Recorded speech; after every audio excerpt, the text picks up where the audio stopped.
बुद्ध का एक शिष्य उनका उपदेश सुनकर भिक्षु हो गया। वह एक दिन नगर में भिक्षा मांगने गया। नियम था कि 3 घरों में भिक्षा मांगी जाती थी।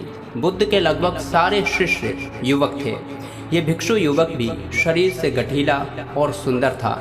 एक तो वह यौवन के रंग में रंगा हुआ था, अर्थात तन में आकर्षण था। दूसरा मन पवित्र था, अर्थात मन में ईश्वरीय शक्ति भरी हुई थी। जिसका तन और मन दोनों सुंदर हैं, वह परमात्मा के निकट है। वह भिक्षु एक घर के सामने भिक्षा मांगने के लिए रुका। वह मकान वासवदंता नाम की एक वैश्या का था।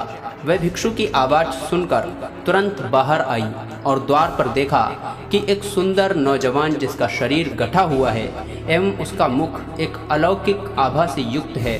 उसको देखकर ऐसा लग रहा था कि वह भिक्षु युवक शांति और आनंद में डूबा हुआ है। वैश्या उसे देखकर हैरान रह गई, जबकि वह स्वयं भी बहुत सुंदर थी। सारा वैशाली नगर उसके पीछे घूमता था कि वह हमको स्वीकार कर ले, हमसे विवाह कर ले, पर वह किसी को भी स्वीकार नहीं करती थी। उस बलिष्ठ और सुंदर नौजवान भिक्षु को देखते ही वासवदंता उसे अपना दिल दे बैठी। उसने भिक्षु से कहा, घर के भीतर आओ, तनिक बैठो। भिक्षु ने इनकार कर दिया। देवी, मैं अभी नहीं आ सकता हूँ।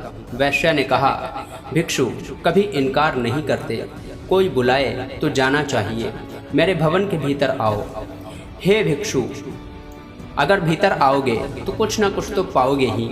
भिक्षु ने कहा, अगर कुछ देना है तो द्वार पर ही दो। उस वैश्या का दिल और दिमाग उस युवक के आकर्षण में बिल्कुल डूब चुका था। उसको कुछ सुनाई ही नहीं पड़ रहा था। वह भिक्षु कुछ क्षण रुककर आगे की ओर बढ़ गया। दासी ने आकर कहा, अब द्वार पर कोई नहीं है, भीतर चलो। वासवदंता की तंद्रा टूटी। वह बहुत दुखी और पीड़ित हुई। जब स्त्री के प्रणय निवेदन को कोई पुरुष ठुकरा देता है तो उसकी हालत बड़ी खराब हो जाती है। वासवदंता ने अपने जीवन में एक ही बार एक ही पुरुष के प्रति लगाव रखा था। उसने भी इनकार कर दिया। दिल टूट गया। उसने नृत्य बंद कर दिया, गाना बंद कर दिया। जो दिन भर मुस्कुराती थी और लोगों का मनोरंजन करती थी, वह सुंदरी वासवदंता बिल्कुल मौन हो गई। भवन के द्वार सबके लिए बंद हो गए। वह किसी से भी नहीं मिलती थी। कई धनाढ्य लोगों के आमंत्रण आते थे, आओ हमारे उत्सव में खुशियां बिखेर दो, किंतु वह इनकार कर देती थी। एकांत को उसने अपने जीवन का साथी बना लिया। दासी अच्छा अच्छा भोजन बनाती थी, पर उसकी भूख और प्यास को वह भिक्षु मानो सदा के लिए ले गया हो। वासवदंता को रात दिन वह भिक्षु याद आता था। वह बहुत कमजोर हो गई और बीमार रहने लगी। कहते हैं कि चिंता चिता से बड़ी होती है। चिता एक बार जलाती है और चिंता सदैव जलाती रहती है। वह कहीं आती जाती नहीं थी। एक ही स्थान पर लेटे लेटे उसके शरीर में कई जख्म हो गए। उसकी सुंदरता कुरूपता में बदल गई। अब उसे कोई देखना भी पसंद नहीं करता था। बहुत समय के बाद फिर वही भिक्षु उस नगर में पुनः आया। उसे मालूम पड़ा कि वासवदंता बहुत बीमार है, उसकी हालत बहुत खराब है। भिक्षु उसके द्वार पर गया। दासी ने जाकर कहा कि वही भिक्षु आए हैं। वासवदंता ने दासी से कहा, यहाँ पर मत आने दो। जब मैं सुंदर युवती थी, बहुत खूबसूरत थी, तब मेरा निवेदन स्वीकार न किया। अब मैं बदसूरत और बीमार हो गई हूँ।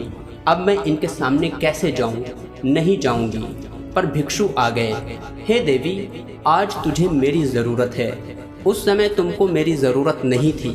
उस समय तेरी सुंदरता, तेरे नाच गाने से मोहित होने वाले हजारों थे, किंतु दुख की घड़ी में सब दूर हो जाते हैं। अब तू चिंता न कर, शर्मिंदा मत हो। मैं तेरे पास रहकर तेरी सेवा करूंगा। भिक्षु ने पवित्र भाव से उसकी सेवा की। वासवदंता की वासना मिट गई। उसका विवेक जाग उठा। भिक्षु उसे बुद्ध के पास ले गए। उसने प्रार्थना की, मुझे दीक्षा दो।